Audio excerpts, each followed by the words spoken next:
Now to D.C., where Trump supporters have gathered for demonstrations at Freedom Plaza. Billed as the Million MAGA March, several supporters are scheduled to rally against the election being over and the projected Biden-Harris win. I want to bring in CBS national correspondent Errol Barnett, who is near the rally. Errol, good to see you. Show us what's going on where you are. Well, Lana, these around me are some of the president's most passionate supporters.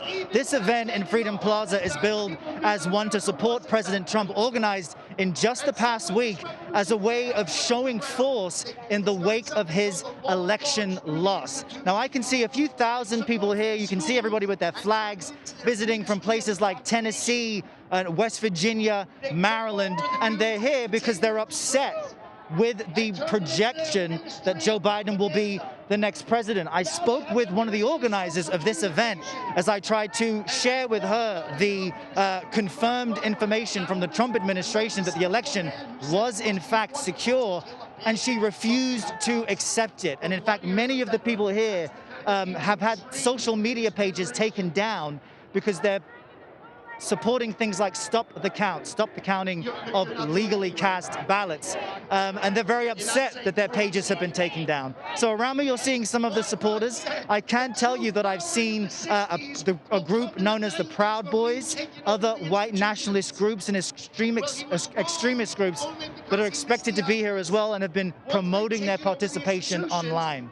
The event is only a few hours long. There have not been any major clashes yet, but they still plan to march from here in Freedom Plaza to the Supreme Court. The overall message: they do not accept the election results as they've been projected by the major networks, including CBS. Errol, these are very large crowds from what we're seeing. And you mentioned the Proud Boys, that, of course, being the group that President Trump was asked to denounce in a question about white supremacy, have been promoting this event, that they're involved. I'm hoping you can tell us a little bit more about that. And have we heard anything from President Trump? President Trump, this morning, before he made a drive to play golf, went past this crowd and was beaming. He was smiling.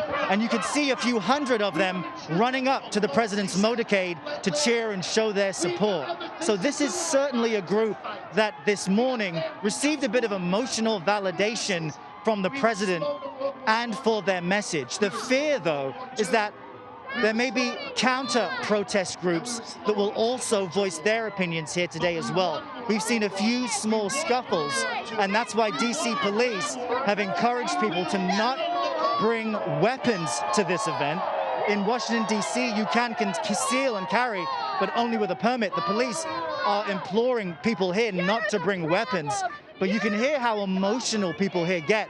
I can tell you that they're telling us to tell the truth. A woman here is yelling at me saying, "We, the media, are the problem." And so you get a sense of just how emotionally volatile this group can be. Certainly does seem emotional and heated. You mentioned concerns about violence and rules concerning weapons. What are law enforcement officials doing to try and mitigate any potential for those scuffles getting out of hand? And Errol, I'm wondering if you can tell us anything more about what it feels like being in a crowd that is emotionally heated and yelling at you that you are part of the problem. Sure. Well, you know, for us, it's just part of the job. But I can tell you that we have had to hire 2 security members to be with us as we move through these crowds. You can see I'm wearing a mask, and the pandemic has only worsened across the country. But as you look at the crowd around me, there are very few people wearing masks. There is almost no social distancing here. So it's just one representation of how some people around the country feel and believe what President Trump has been saying. The question I've asked them is, will you accept the results? Will you accept a potential Trump loss if and when it is confirmed? And the organizers of this event say they don't think they have to just yet. So it's important for us to show this to you and to share with the world what's happening in Washington today, because it is representative of how many people feel across the country despite the election results. All right. Well, thank you, Errol. I'm going to give you one request. If you can ask people out there if they would change their opinion if President Trump conceded the election, I'll check back in with you later. Thank you. Sure. No.